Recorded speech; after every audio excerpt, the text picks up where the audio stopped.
You are now listening to Empowered Ears with your host, Coach Candace.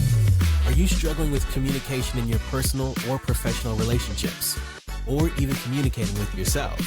Then this is the conversation you don't want to miss. Empowered Ears is the podcast that transforms how you connect with the people who matter most by exploring practical strategies for strengthening relationship communication. Whether you're navigating through conversations with a partner, improving family dynamics, or building deeper friendships, you're in the right place. Empowered Ears focuses on building stronger, healthier relationships, starting with you. Get ready, tune in, speak up, and transform your relationships one conversation at a time. Now, your host, Coach Candace.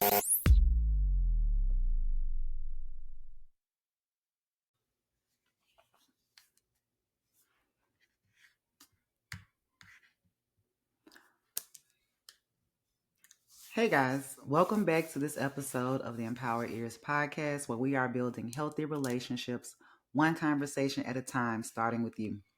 I'm Coach Candace, and let's get into it. In this episode of Breaking the Cycle, we're going to be discussing breaking the cycle of 3 toxic communication patterns that are quietly sabotaging, terrorizing our connections. We're going to focus on something that we all think we're good at, but spoiler alert, most of us really could use some serious work on, and that's listening. You know that feeling that you get when you're pouring your heart out to your partner or maybe even a friend, and they're just nodding. Their eyes have that glazed over look, and you can practically see the speech bubbles forming above their head, like when you're texting, ... practicing what they're going to say next. Or maybe you're the one doing the glazing. No judgment here. I've been on both sides of this equation more times than I care to admit. And if I'm totally being transparent and honest, if I haven't had my coffee, it will probably happen again. I guarantee it. So here's the thing. Communication isn't just about taking turns talking. Yes, I know. It's a revolutionary concept. I agree. But seriously, so many of the toxic patterns that develop in our relationships stem from this fundamental misunderstanding. We're not actually having conversations. We're having parallel monologues that are killing our communication in our relationships. So today we're going to explore 3 toxic communication patterns. And of course, there are more, but we're only going to focus on 3. And many of us fall into these, and they're connected to poor listening. And because I don't want us driving home in tears, I'm also going to share with you some practical ways to break these patterns. You ready? Let's dive into it. Toxic pattern number 1 is the assumption Olympics. The gold medalists in this event can predict exactly what their partner is thinking without them saying a word. Impressive, right? Except, not really. So picture this. Your partner lets out a sigh when you're looking at their phone, and you immediately think that they're bored with you, or they're texting someone else, or maybe they hate the dinner that you just made. So before they said a single word, you've written, directed, and started a whole movie about what that sigh actually meant. This pattern is particularly sneaky because it masquerades as intuition. You think in your mind, I just know what they're thinking. But here's some compassionate truth I want to offer you. It isn't intuition, it's projection. And it completely bypasses the need to actually listen. I caught myself doing this one time. My partner and I were having dinner, and I immediately assumed, and remember this word, that they were upset about something that I'd done or said earlier that day. So I am really trying to figure out what's going on while I'm also rehearsing my defense. Turns out they were only calculating the taxes. Who knew? Not everything is about you, right? Our second toxic pattern is the yes but syndrome. This is when someone shares a problem, and instead of acknowledging their feelings, you jump straight to solutions that they didn't ask for or contradictions. So for example, your partner says they had a hard day or a terrible day at work, and your response is, yes, but at least you have a job. Or how about, I'm feeling overwhelmed with childcare, and the response is, yes, but you chose to be a parent. Or even, I'm really struggling with this project at work right now. Yes, but you should be grateful for the opportunity. Any of this sound familiar? This is called compassion bypassing, and it's listening's evil twin. It sounds like listening because you heard the words, but you missed the underlying need for validation and connection. When we do this, we're essentially saying, your feelings are inconvenient to me right now, so I'm going to shut them down as quickly as possible. Ugh, kind of painful, right? But I'm not here to shame anyone because I've done this too. It comes down to our own discomfort with emotional vulnerability, not only others, but as well as our own. And our last toxic pattern number 3, is the preparation trap. This is when you're really not listening, you're just waiting for your turn to speak.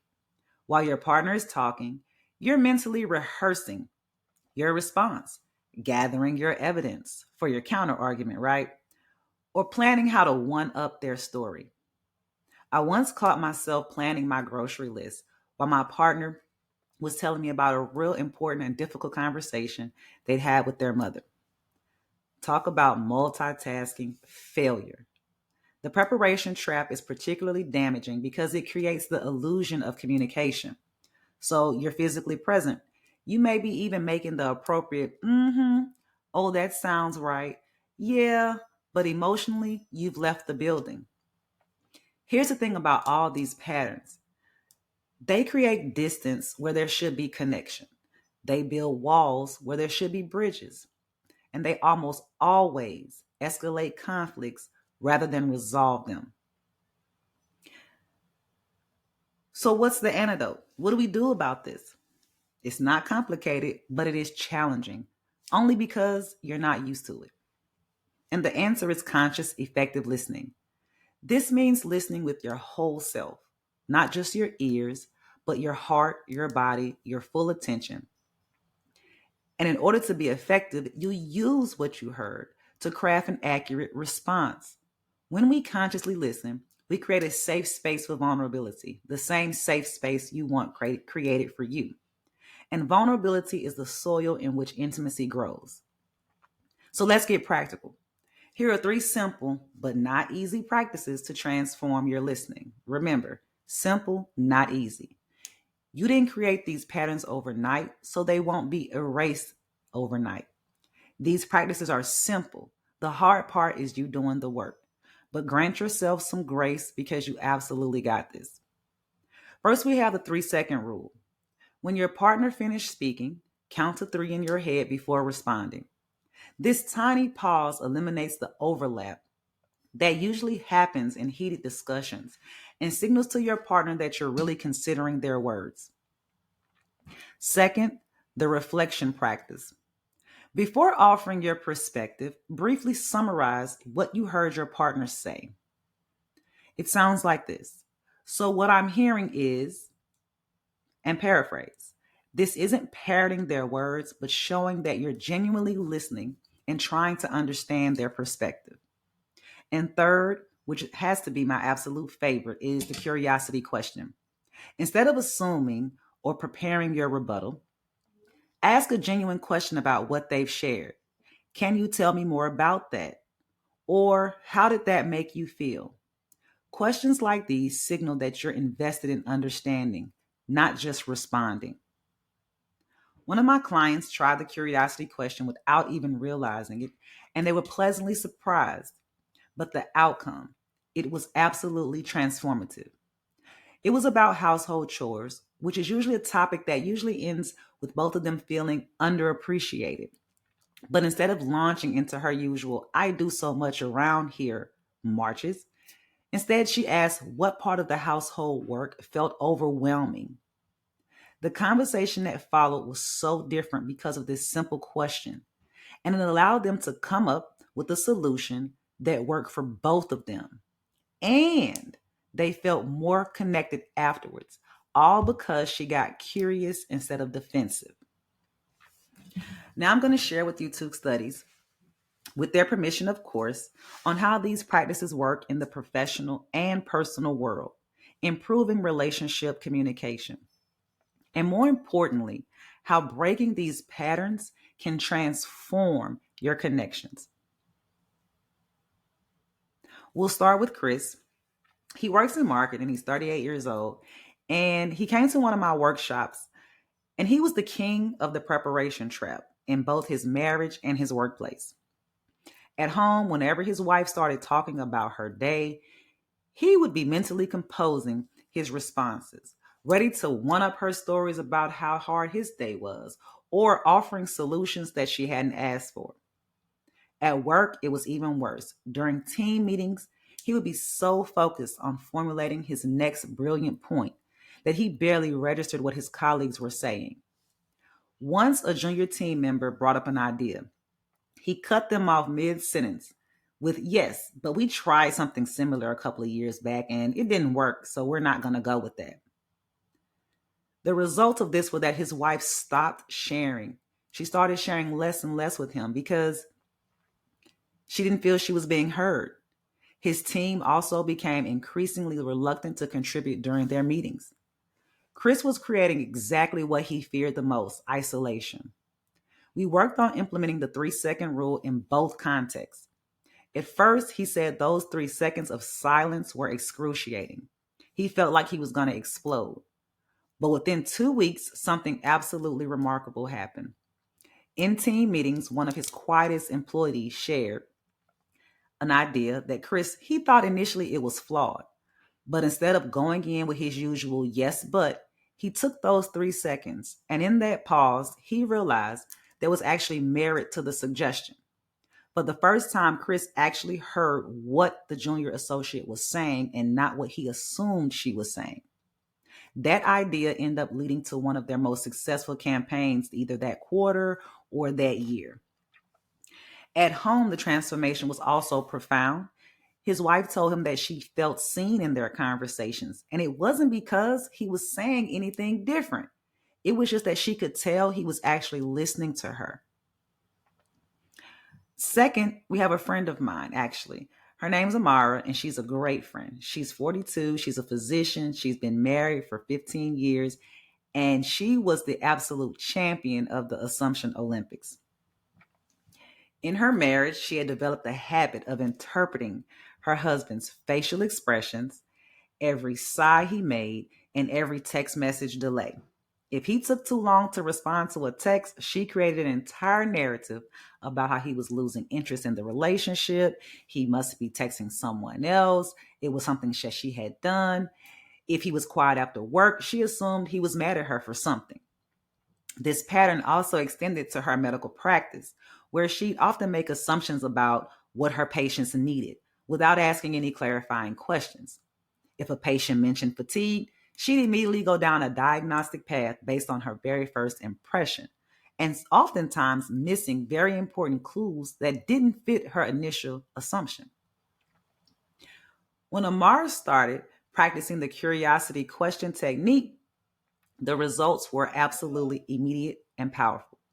Instead of assuming her husband's quietness meant that he was upset, she'd ask him, "You seem reflective today. What's on your mind?"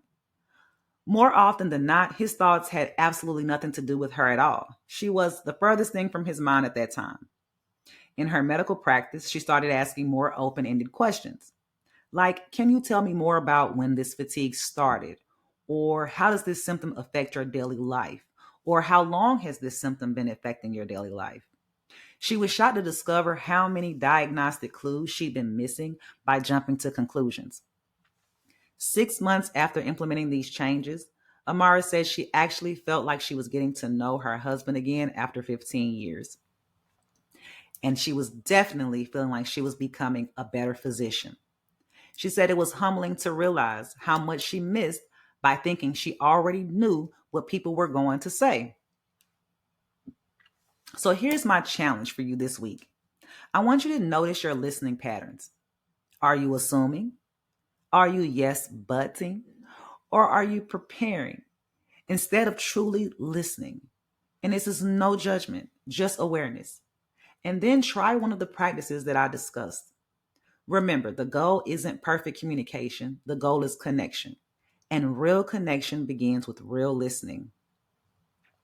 That's all for now. Tune in next time where we will be talking about how we are going to learn how to express needs without triggering defensiveness. I'm Coach Candace, reminding you that the most important relationship skill is not what you say, but how you listen. Every relationship pattern can be broken with awareness, compassion, and maybe a little help from me. I look forward to connecting with you all soon. Thanks for tuning in to Empowered Ears with Coach Candace. Please be sure to visit empoweredears.com to grab a copy of one of Coach Candace's books, Empowered Ears and Echoes of Absence. Share your story or questions on social media at @TheCoachCandace on IG. To book or connect with Coach Candace, visit her website at thecoachcandace.com. Until next time, Coach Candace reminds us that our relationships flourish when we listen with intention and speak from the heart.